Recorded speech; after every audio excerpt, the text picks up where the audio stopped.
estava ouvindo uma pregação de um pastor que ele falou que a Bíblia não tem nada a ver com Deus. Que a Bíblia não é sobre Deus. Que a Bíblia, para se falar sobre Deus, não seria um livro que caberia tudo o que Deus é.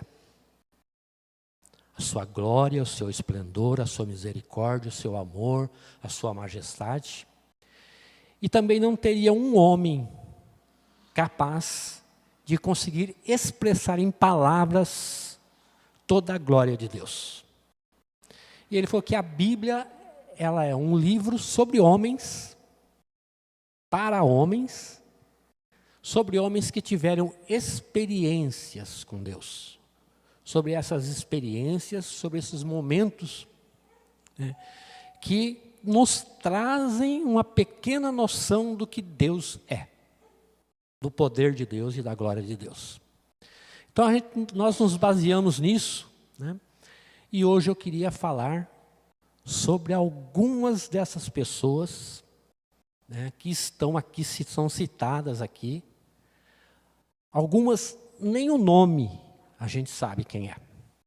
Nem o nome foi citado. Mas através dessas pessoas, nós vimos coisas acontecendo, obras sendo realizadas, pessoas sendo transformadas. Eu tenho certeza que aqui dentro, hoje, tem pessoas feridas, magoadas, angustiadas, tristes, desesperadas, porque temos problemas, temos lutas. E isso não é algo, não é um privilégio nosso, é algo que acontece com todos. E eu queria falar de algumas pessoas, como nós, que diante de lutas, diante de momentos de dificuldade, de desespero, entendeu? Tiveram um encontro com Jesus. Um encontro, muitas vezes, inesperado. Tá? E nós vamos começar hoje essa ministração, tá? Nós vamos começar falando da mulher samaritana.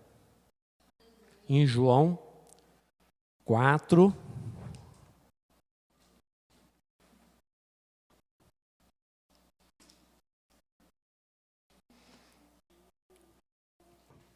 Devia ter pegado outra Bíblia, isso aqui a letra é muito pequena. A gente vai ficando velho, vai ficando difícil enxergar. 4, do 3 ao 14.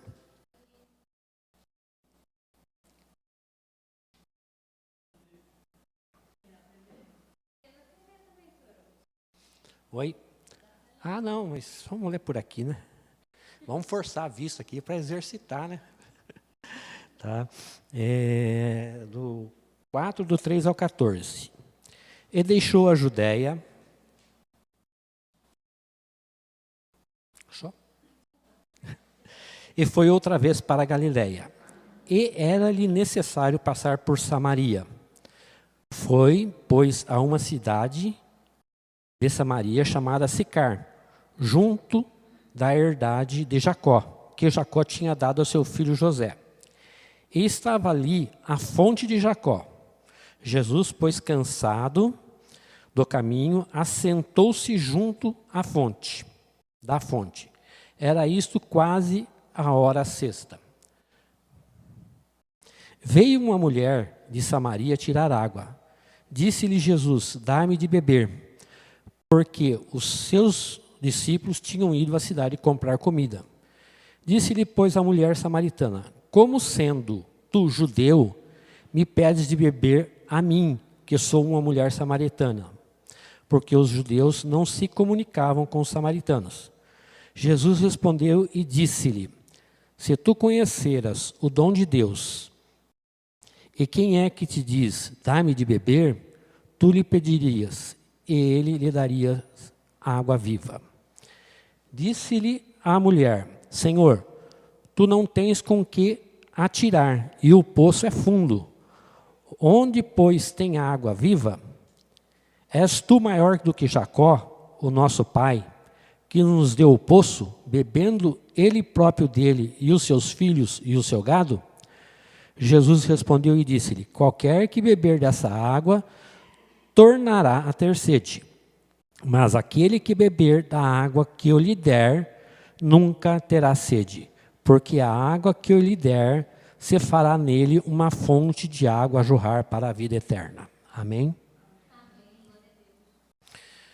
Nós vemos aqui uma situação, uma história, uma passagem bíblica muito conhecida, né? E muitas vezes nós não entendemos o contexto. E eu queria voltar um pouquinho na história, né? Vamos voltar lá em Jacó, né? Jacó, todo mundo acha que quando ele fugiu de casa, né? Deixou a sua mãe e fugiu, porque ele tinha aprontado, tinha feito um monte de coisa errada. A gente acha que ele era um adolescente, né? Mas Jacó tinha 77 anos. E ele fugiu e ele foi para Harã, na casa do seu tio Labão, né? Com quem ele se casou com Leia e com Raquel e teve 12 filhos. Essa é a história, o início da história, né, de Jacó. Jacó, quando chegou nesse lugar, passado um tempo, ele comprou uma terra, ele largou Labão, comprou uma terra e ele construiu um poço. Isso faz mais ou menos uns 3.800, uns 3.900, a quase 4.000 anos. Faz pouquinho tempo. E, por incrível que pareça, esse poço ainda existe. E ainda dá água. E esse poço tem uns 30 metros, né, de profundidade. Construir um poço, como vocês não conhecem, né, o lugar que ele construiu esse poço era em Samaria, no deserto de Sicar. Ele abriu um poço num lugar que era improvável ter água. Tá? Quando você vai para aquela região, a gente vê os oásis que tem, e esses oásis, eles são na beira de montanhas, porque em determinada época do ano, no topo da montanha faz muito frio, gela, neva, o gelo derrete, desce pela encosta da montanha, entra no subterrâneo e vai para uma região. E ali naquele lugar nascem os oásis. Tá? Uma palmeira no deserto, ela tem uns 30 metros, 40 metros de altura, mas a sua raiz, ela alcança 50 metros de profundidade à procura da água. Então, onde Jacó construiu o seu poço, não tinha montanha. Tá? Então, era improvável ele achar água ali. Mas ele achou.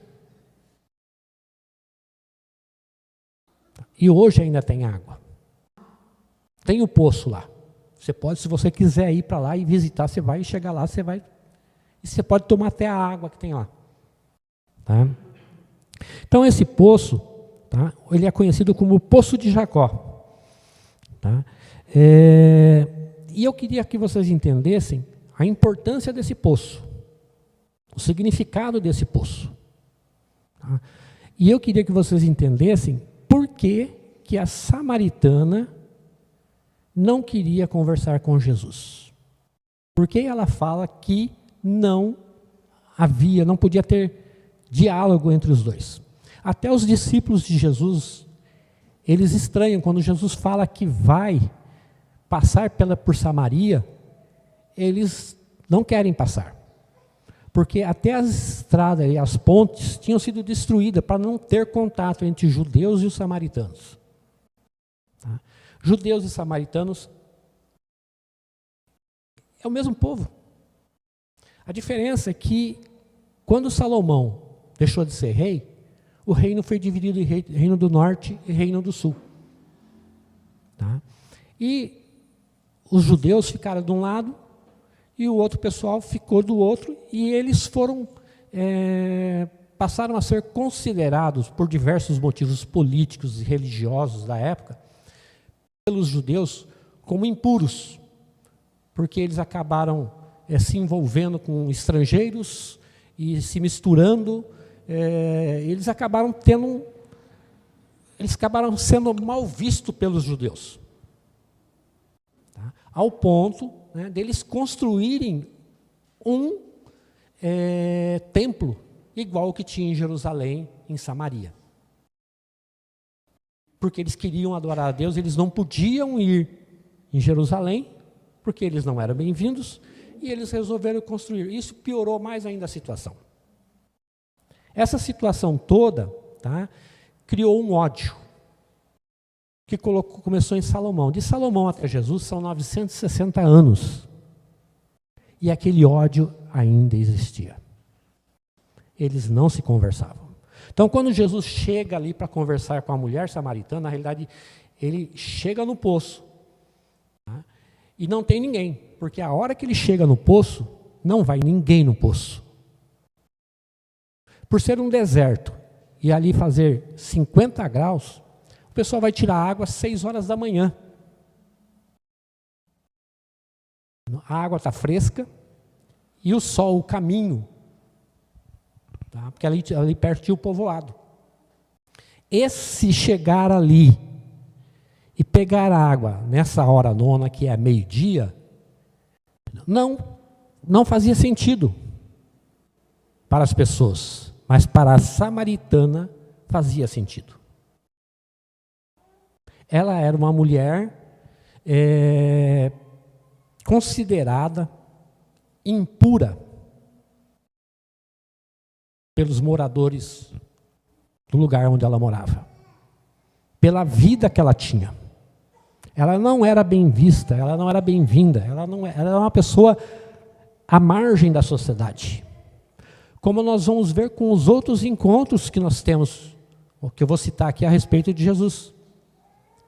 Quando essa mulher chega ali para tomar água, para pegar água, ela não vê Jesus. Por quê? Porque ela chega com um propósito, ela chega com um foco, eu vou pegar minha água e vou embora. Mas quando ela chega ali, né, e Jesus pede água para ela, tá, ela estranha. Por quê? Porque ao olhar para Jesus, ela identificou que ele não era dali. Ela identificou que ele era um judeu e um rabino, pelas vestes dele.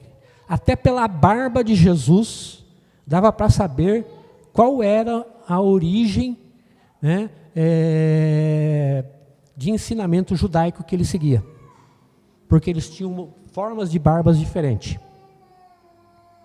Quando ela vê que ele é um rabino, ela fica indignada. Ela fica porque ela fala assim, como é que você conversa comigo? Você não conhece? Vocês nos tornaram impuros, vocês nos afastaram. Como que você vem falar comigo?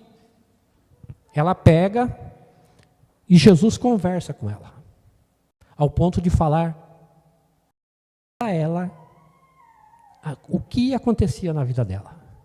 Aí ela descobre que ele não é só um rabino, um judeu, mas que ele é um profeta. Ela vê que ele é um profeta. Jesus fala com ela, ela sai dali e vai na cidade, fala para as pessoas o que tinha acontecido. Eles vão até lá. Os samaritanos, que não queriam contato com os judeus, eles vão atrás de Jesus e pedem para Jesus ficar na cidade deles. E ele fica 2 dias.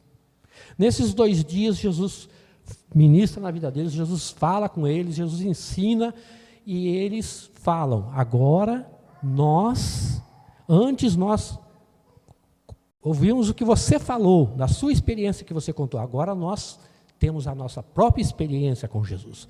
Ele é o Messias. Então, através de uma pessoa improvável, através de uma pessoa considerada impura, que teve um encontro inesperado com Jesus. Notem que os discípulos de Jesus não estavam com ele, porque Jesus mandou eles comprar pão. Quem vai para o deserto e manda alguém comprar pão? Tem lógica um negócio desse? Tá? E a água era o bem mais precioso. Ela ia naquela fonte buscar a água, porque ela precisava da água. Ela morava no deserto, ela tinha necessidade, era um bem essencial para a vida dela. Se você comparar o poço com a igreja,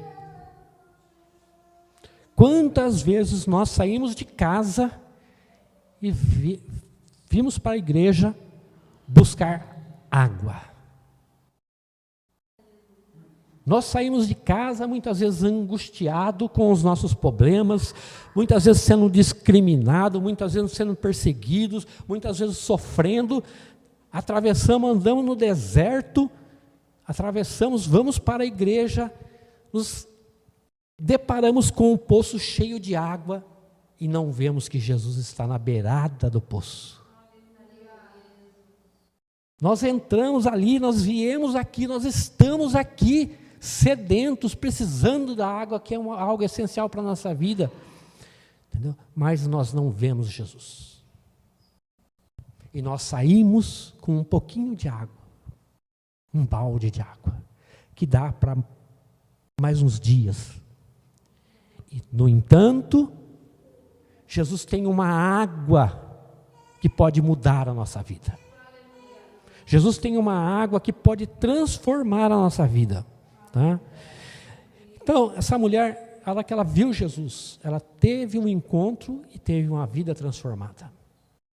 Porque Jesus não mudou só a vida dela ali, só deu uma aguinha para ela. Jesus mudou a história dela dentro do vilarejo dela. Através dela, todos naquele vilarejo tiveram um encontro com Jesus. A história dela mudou. E ela não procurou. Ela não foi atrás especificamente daquilo. Ela talvez nunca imaginasse que ela ia encontrar alguém, muito menos um judeu, ao meio-dia, no meio do deserto, sentado, esperando alguém para lhe dar água. Qual é a nossa situação? Vamos falar de um outro encontro. O encontro do paralítico à beira do poço de Betesda. João 5, do 1 ao 9.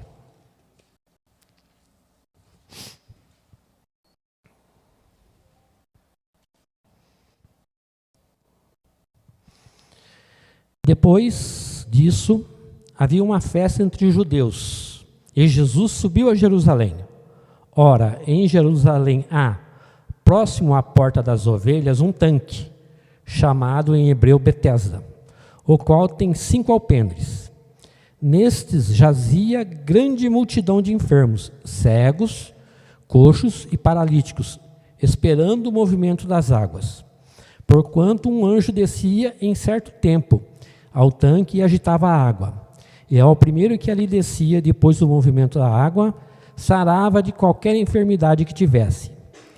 E estava ali um homem que havia 38 anos que se achava enfermo. 38 anos. E Jesus, vendo este deitado e sabendo que estava nesse estado havia muito tempo, disse-lhes: queres ficar são? O enfermo respondeu-lhe: Senhor, não tenho homem algum que, quando a água é agitada, me coloque no tanque, mas enquanto eu vou, desce outro antes de mim. Jesus disse: lava-te, toma a tua cama e anda. Logo aquele homem ficou são, e tomou a sua cama e partiu. E aquele dia era sábado.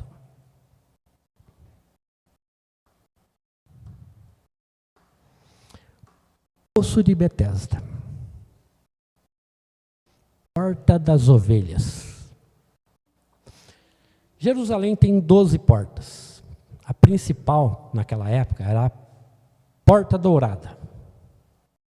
Por que aquela porta era a principal? Porque ela era a entrada de Jerusalém que conduzia direto ao templo.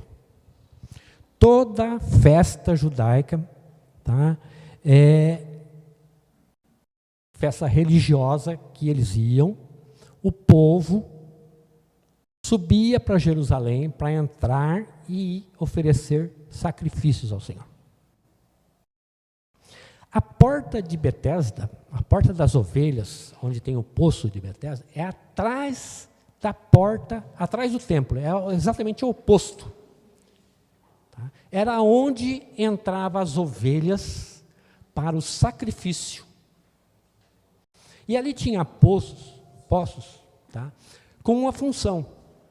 Quando os animais chegavam para o sacrifício, o sacerdote tinha que verificar se aquele animal, se ele era um animal adequado para o sacrifício, se ele era puro, imaculado. Ele não podia ter mancha, ele não podia ter defeito nenhum.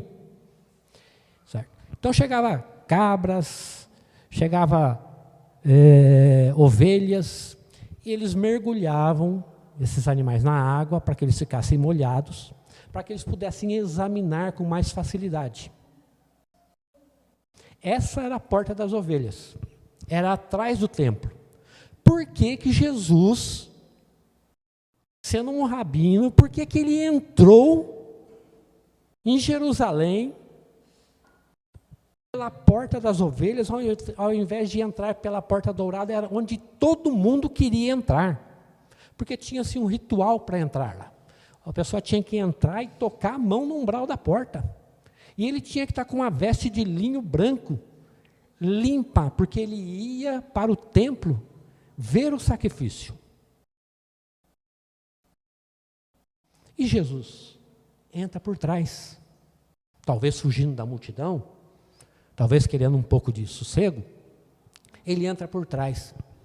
Lá tem um homem que está há 38 anos. Não é 3 meses, não é 38 meses, não é 38 dias, não é 38 semanas, são 38 anos esperando uma bênção, esperando a sua cura.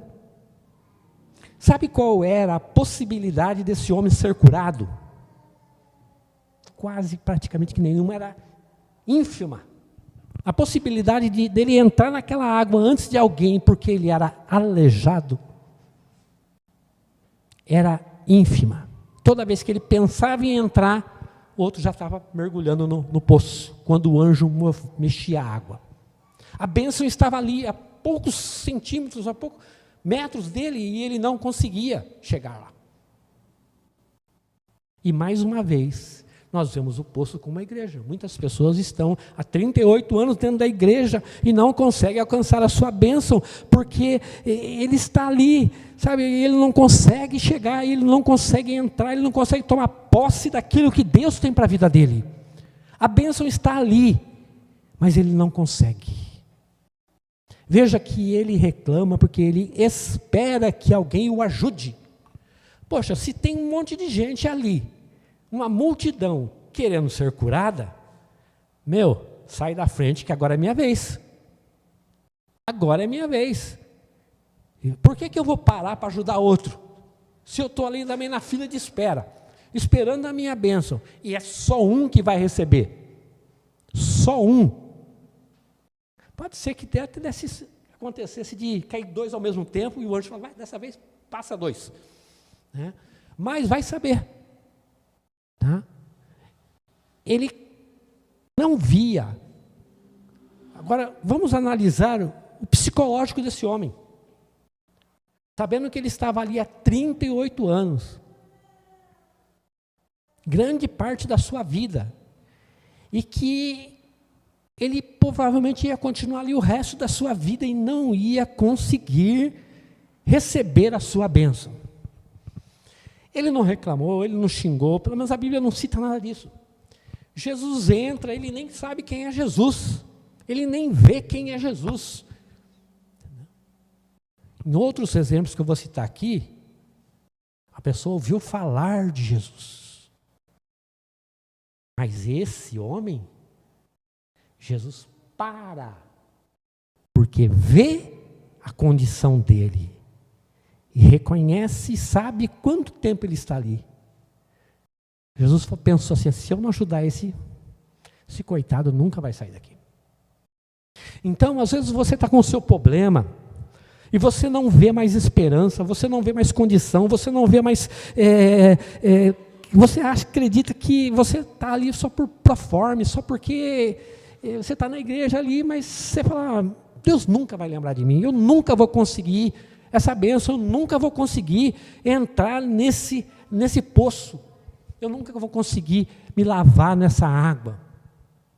Porque aquela água também servia para lavar as ovelhas de alguma sujeira que tivesse. Então aquela água, aquele poço, era o poço da misericórdia. Tá? Ele é conhecido também como o poço da misericórdia. Então aquele homem não tinha esperança, mas Jesus, tá? Ele, sabe, chegou e falou assim, olha, eu vou te curar. O que você quer? O que você quer? E Jesus cura aquele homem. Aquele homem, saindo dali, perguntam para ele quem é que tinha feito aquilo com ele naquele dia. Ele fala assim, não tenho a mínima ideia. Ele nem sabia quem era Jesus, mas Jesus sabia quem era ele. Você pode até nem saber quem é Jesus direito, mas Jesus sabe quem você é. Você pensa que quando você levanta, Deus não está te olhando? Você pensa que quando você sai para trabalhar, sabe, os anjos do Senhor não estão te livrando? Às vezes você é liberto de coisas que você nem imagina, que você nem sabe, você sai e você nunca vai saber que Deus guardou você. Você, às vezes, nunca vai imaginar o livramento que Deus tem feito na tua vida. Jesus não precisa de motivo para te curar. Jesus não precisa de motivo para transformar a sua vida. Aquele homem era um pária da sociedade. 38 anos encostado num lugar. Como aquele homem se alimentava? Como aquele homem tomava banho? Como aquele homem vivia? A Bíblia não fala. Mas a gente pode imaginar. Pega um morador de rua qualquer aí e você tem uma ideia parecida. Você tem uma ideia.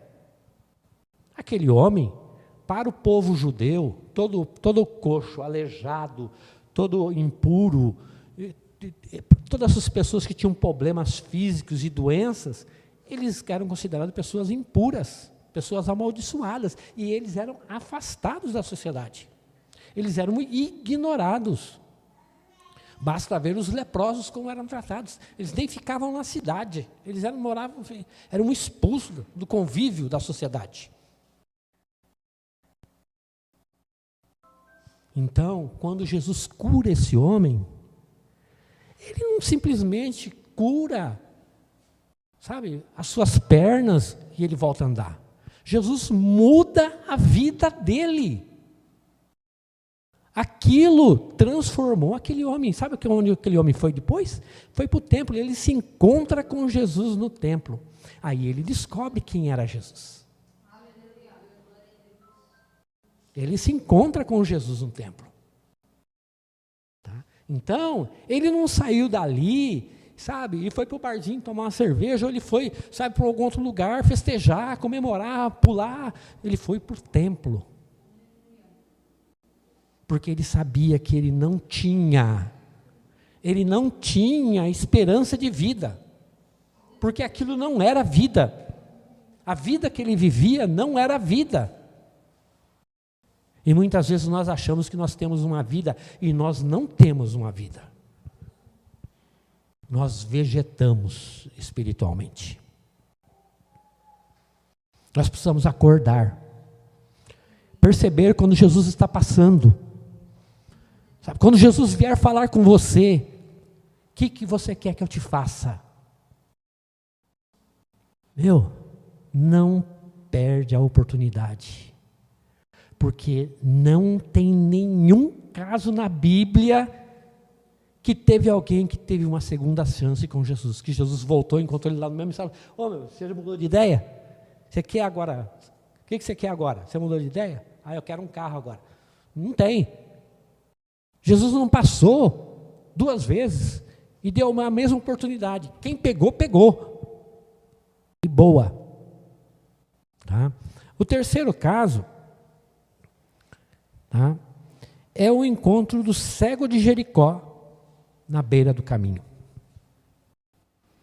Tá? Marcos 10, 46 a 52.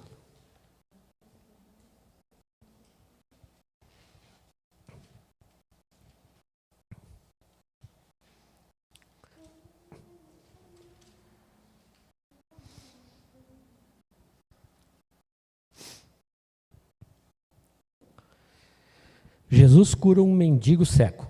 Depois foram para Jericó. E saindo ele de Jericó com seus discípulos e uma grande multidão, Bartimeu, o cego, filho de Timeu, estava sentado junto ao caminho mendigando. E ouvindo que Jesus de Nazaré, que era Jesus de Nazaré, começou a clamar dizendo: Jesus, filho de Davi, tem misericórdia de mim. E muitos o repreendiam para que se calasse, mas ele clamava cada vez mais: Filho de Davi, tem misericórdia de mim. E Jesus, parando, disse que o chamassem. E chamaram o cego e dizendo-lhe: Tem de bom ânimo, levanta-te, que ele te chama. E ele, lançando de si a sua capa, levantou-se e foi ter com Jesus. E Jesus, falando, disse-lhe: Que queres que eu te faça? E o cego disse: Mestre, que eu tenha vista. E Jesus lhe disse: Vai, a tua fé te salvou. E logo viu e seguiu a Jesus pelo caminho. Oxe, essa história já é diferente. Essa história já é diferente. Aqui nós vemos uma situação totalmente diferente. Nós vimos uma pessoa que ouviu que era Jesus. O outro não sabia quem era Jesus. Ele não ouviu nada, ele estava lá num canto lá, isolado lá dentro de um lugar, e ele não ouviu. Mas o cego Bartimeu, ele ouviu que era Jesus de Nazaré. E o cara bancou esperto.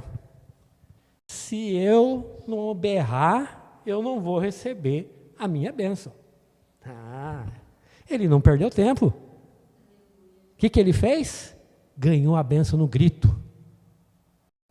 Ele berrou: Jesus, filho de Davi, tem misericórdia de mim.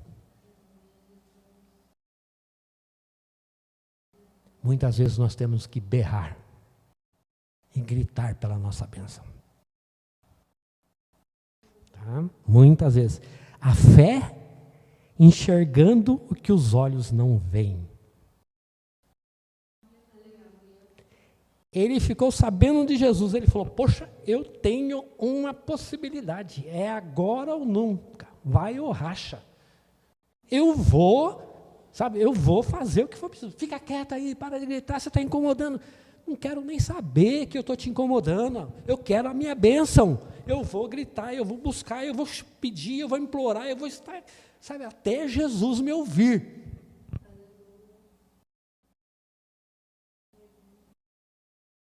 Qual é a nossa postura? Já ouvimos falar de Jesus? Precisamos da bênção? Qual a tua bênção? Qual a bênção que você precisa hoje? O que te incomoda hoje? Que pode te impulsionar a falar: Jesus, filho de Davi, tem misericórdia de mim. Jesus, filho de Davi, ouve a minha súplica. Eu preciso de ti. Eu preciso da minha cura. Eu preciso que o Senhor abra os meus olhos. Que o Senhor mude a minha vida. Porque foi isso que aconteceu. Ele abriu os olhos e aqui diz assim que ele seguiu a Jesus. Opa! Ele não catou as coisas dele e foi embora. Ele resolveu seguir a Jesus. Se aqui diz que ele seguiu a Jesus,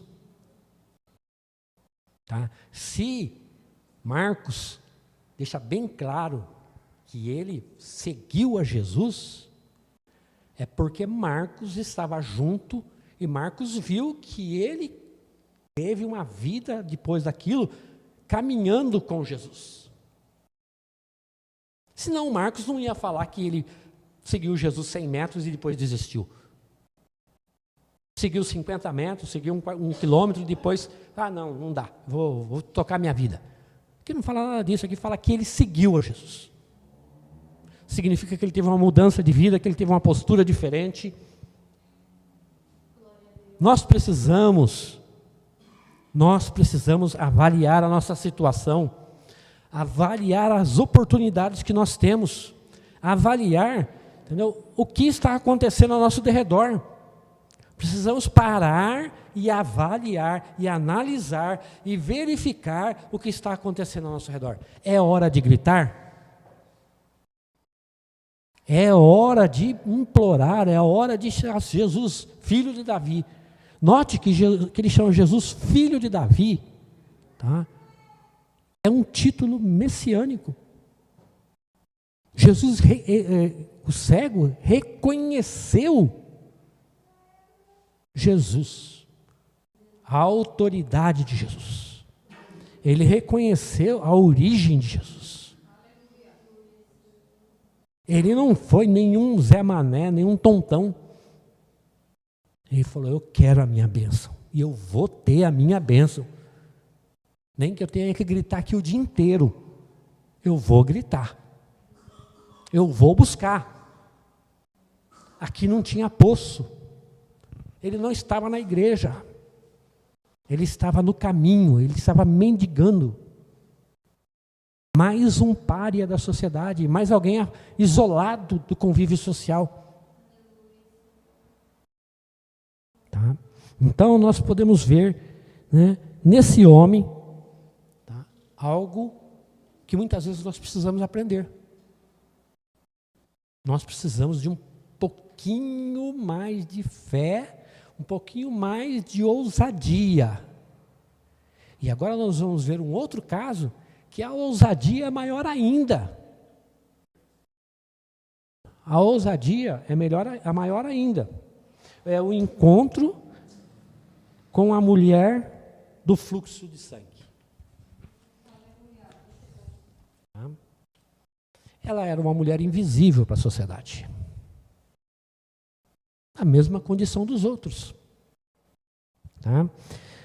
Além do sofrimento físico, ela enfrentava o isolamento social e religioso. Sua condição a tornava impura. Tá? Eram 12 anos de sofrimento. Aí ela ouviu falar de Jesus. Aí ela para e pensa, poxa, eu preciso da minha bênção. O que eu vou fazer para alcançar a minha bênção? Aquela multidão apertando Jesus. Aquela multidão cercando Jesus. E aquela mulher fala assim, tão somente eu tocar na orla das vestes de Jesus, eu serei curada. Presta bem atenção. Essa mulher não teve só fé. Ela foi ousada. Ela enfrentou a multidão. Ela se espremeu no meio da multidão. Foi lá e tocou na veste de Jesus, com a certeza que só o toque dela, que ela não precisava, porque ela era impura, ela não podia nem tocar em Jesus. Mas na veste de Jesus, ela podia tocar. Ela foi inteligente, ela foi ousada, ela foi sábia. Tá? E a ousadia da fé silenciosa dela. Uma fé silenciosa. Ela não gritou como o outro, mas a fé dela foi silenciosa. Nós, né, precisamos aprender com essas pessoas invisíveis, mas que eram tão invisíveis que hoje, 2000 anos depois, ainda são lembradas. Por quê? Pela sua fé, pela fé que essas pessoas tinham. A fé, elas poderiam estar muito bem, né? No livro de Hebreus, lá no capítulo dos heróis da fé. Porque a fé dela, entendeu? Ou a fé do cego Bartimeu,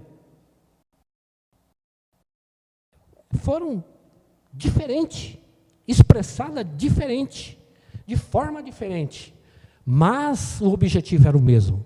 Se eu clamar, ou se eu tocar, eu vou ser curado. Nós não podemos desistir.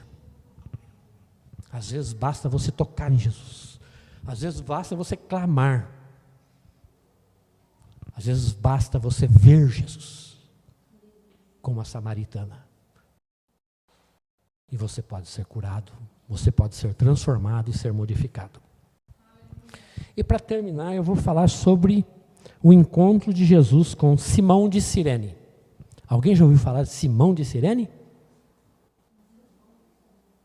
Eu acredito que a maioria não. Na Bíblia deve ter 3 capítulos que falam sobre Simão. 3. Na realidade, um é sobre ele. E os outros 2 são sobre o filho dele, Rufo. Um versículo só. Marcos 15, 21.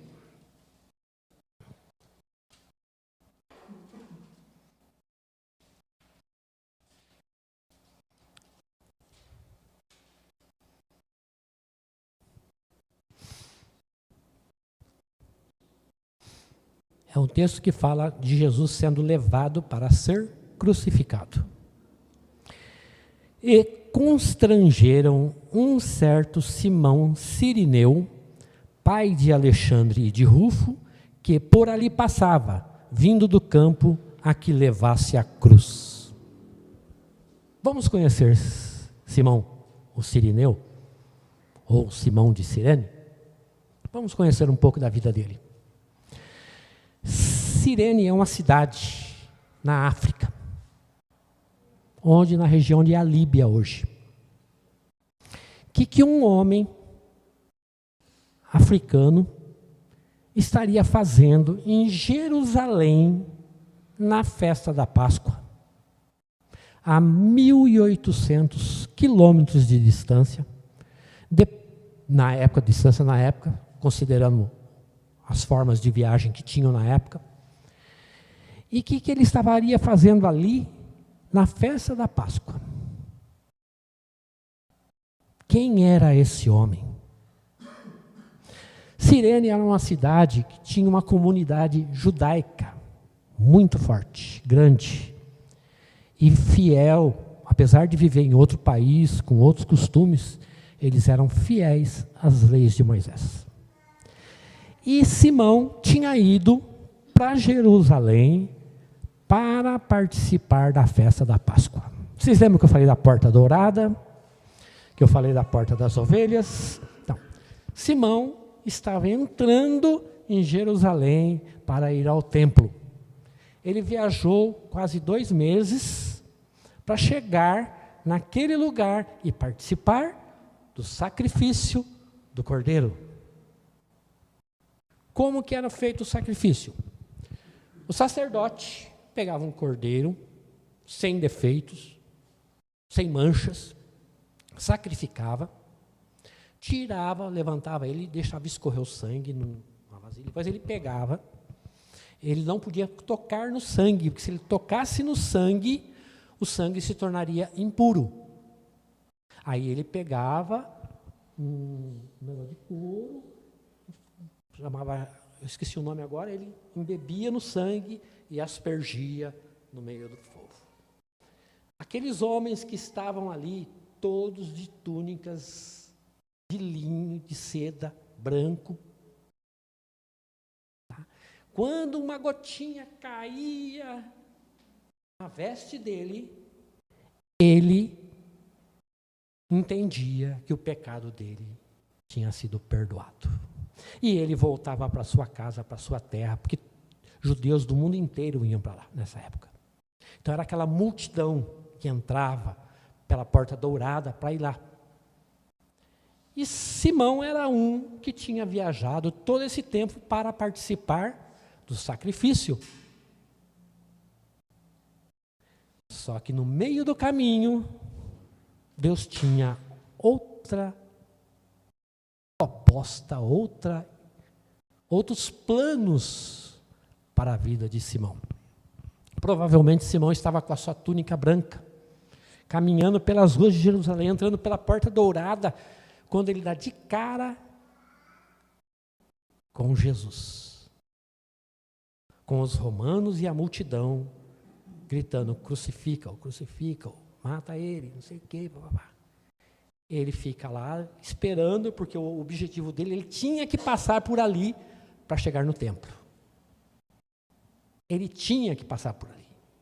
Aí Simão chega e fica ali, um romano olha para ele e fala assim, você, porque Jesus tinha caído, ajuda ele aí. Você já passou? Simão com aquela veste branquinha, Jesus tudo ensanguentado, a cruz tudo suja. Porque aqui fala assim, ó, e constrangeram um certo Simão. Ele não foi porque ele quis carregar a cruz. Porque para você carregar uma cruz de um condenado, não era algo que te desse honra. Pelo contrário, era uma humilhação. Segundo os costumes da época, era uma humilhação você pegar e ajudar um condenado à morte. Agora, você imagina, será que aquela veste limpinha, branquinha, que ele estava indo para o templo para participar do sacrifício do cordeiro, enquanto lá dentro do templo estava tendo um sacrifício de um cordeiro, aqui fora estava Jesus caminhando para o Calvário, para ser sacrificado por nós, para purificar o nosso pecado.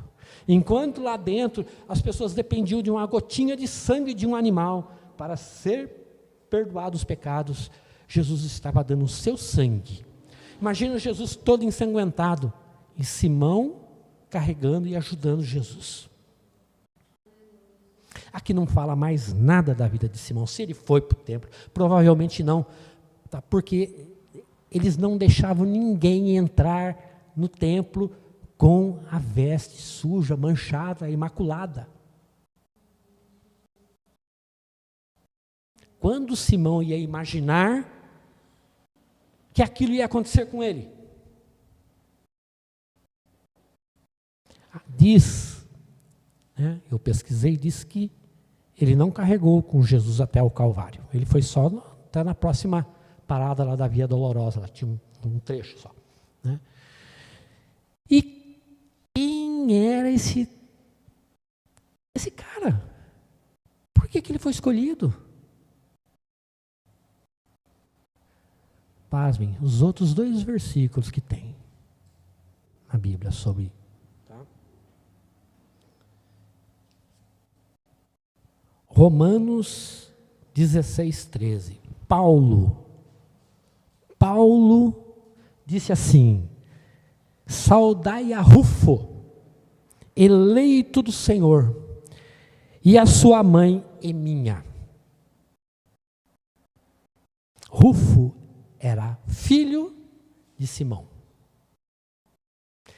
Paulo, na sua carta aos Romanos, está saudando um monte de gente, nesse capítulo 16. Ele cita um monte, e ele cita quem? Filho de Simão. E mais, ele fala assim, eleito do Senhor, e a sua mãe, e minha. Ele considerava a mãe de Rufo, a esposa de Simão, como sua própria mãe também.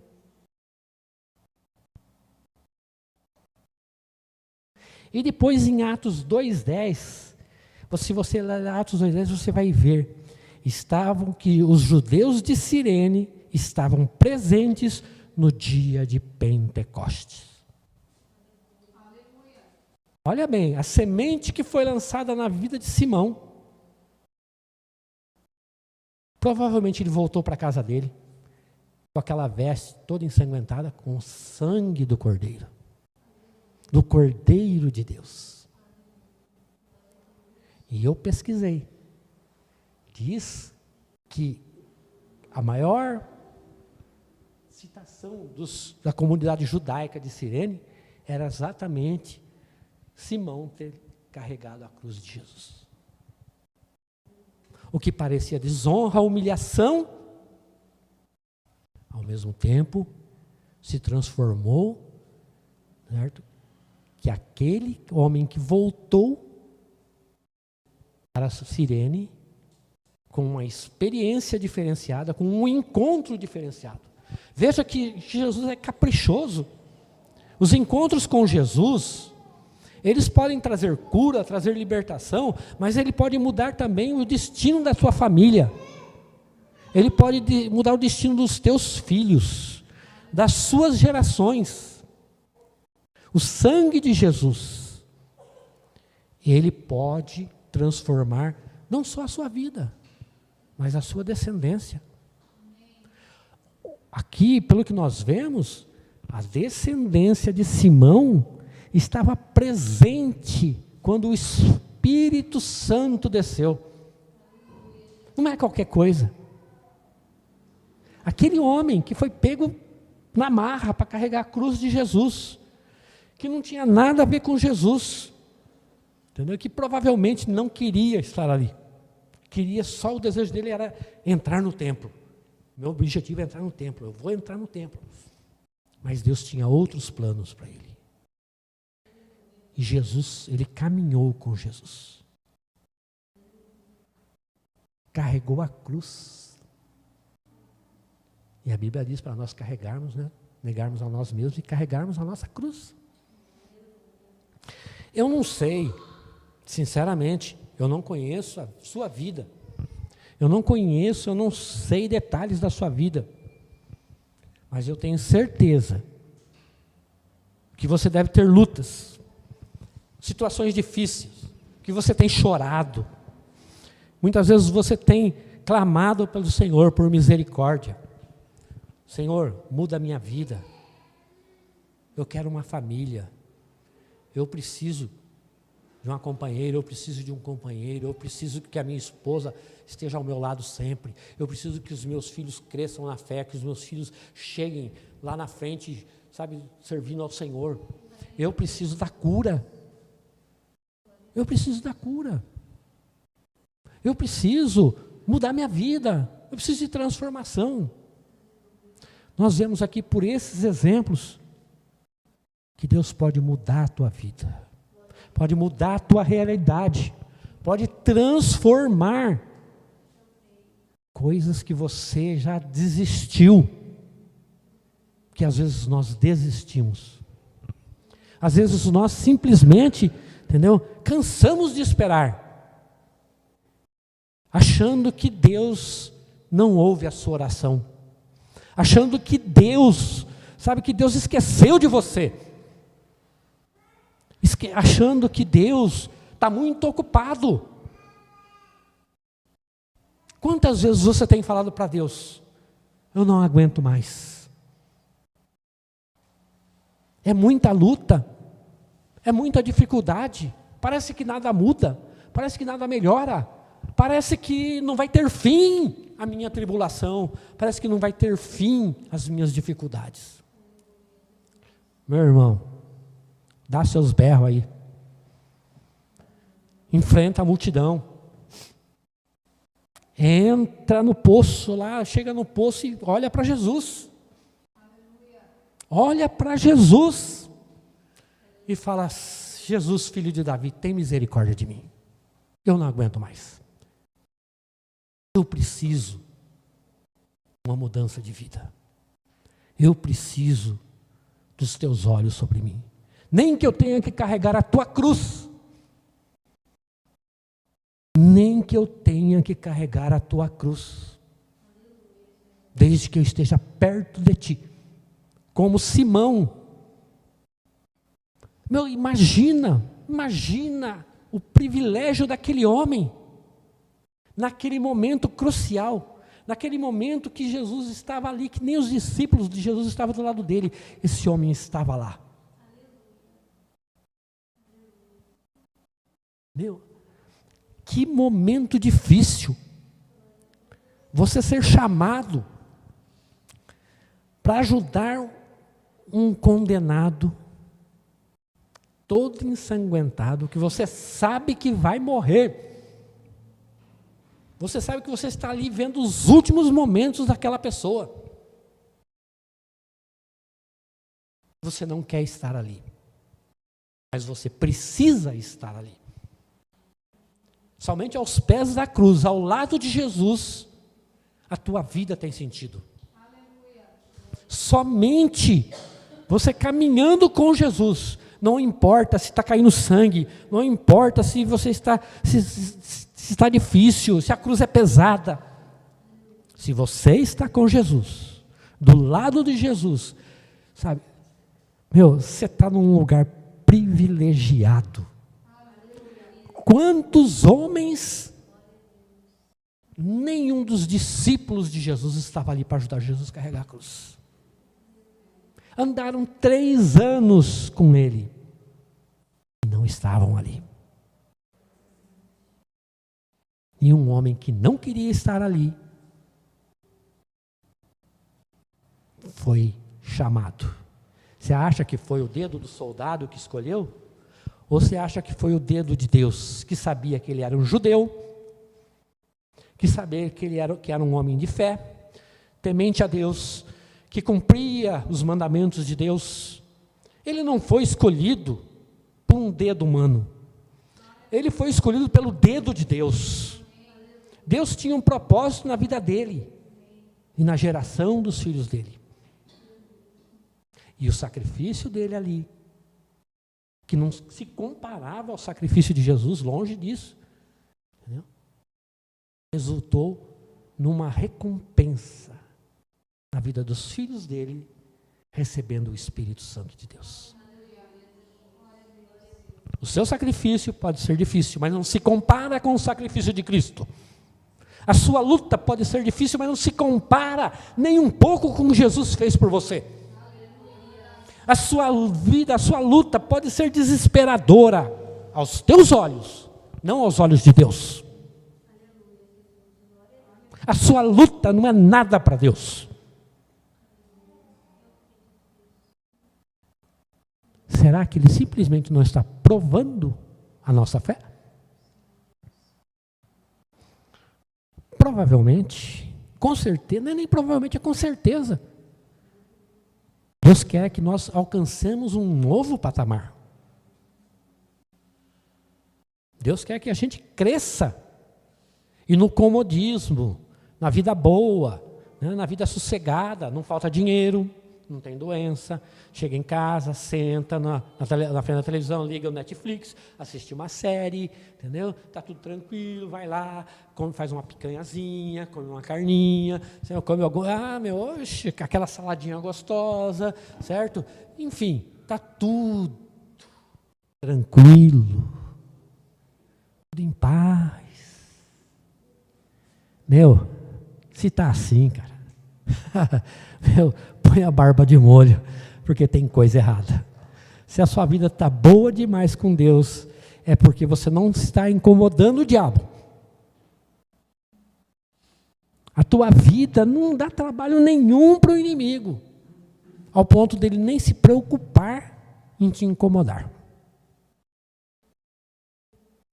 Para e pensa.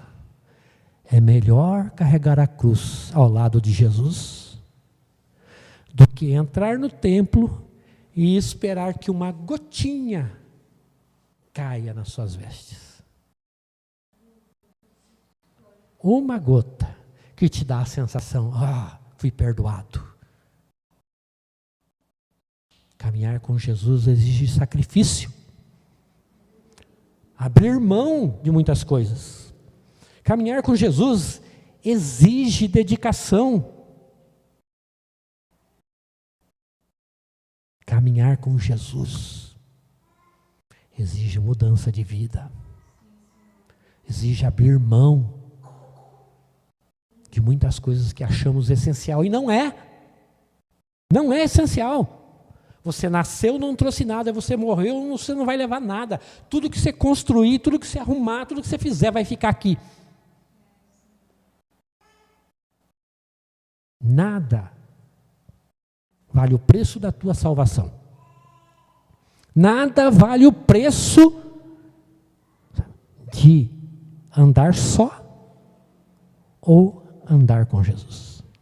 Andar só, você caminha, se você cair, você tem que se virar e se levantar. Se andar com Jesus, se você tropeçar, Ele te levanta. Se faltar o alimento, Ele manda. Se faltar água, Ele manda. Ele manda o maná. Ele manda. Quantos exemplos nós temos de fé, de homens que estão aí, servindo ao Senhor, e chega no final do mês, não tem o que comer, não tem como pagar o aluguel da casa da igreja, e vive na fé, esperando que Deus traga aquela quantiazinha exata, suficiente, para ele continuar fazendo o que Deus mandou ele fazer. Então hoje, eu queria que você fizesse uma análise na sua vida. Que você olhasse. Você tem lutas, enfermidades, problemas? Todos temos. O seu problema pode ser muito importante para você, mas provavelmente, se você olhar do lado, a pessoa que está do seu lado pode achar que o seu problema não é nada, que o dele é maior. Porque o calo só aperta no nosso sapato. A gente só sente o calo apertar no nosso sapato, no nosso pé, não no pé do vizinho. Certo? Então ele tem a luta dele lá, pode ser a pior luta do mundo. E provavelmente é no coração dele. Provavelmente é no dia a dia dele. Mas do nosso lado nós não podemos esquecer que tem pessoas passando por situações difíceis, que precisam da nossa oração, precisam da nossa intercessão, precisam da nossa ajuda espiritual, material. Nós não podemos esquecer que se Deus nos abençoa, nós podemos abençoar outras pessoas. Se Deus tem nos guardado, nos livrado, nós podemos dedicar um pouco do nosso tempo, certo, para interceder e para abençoar a vida das pessoas. Amém?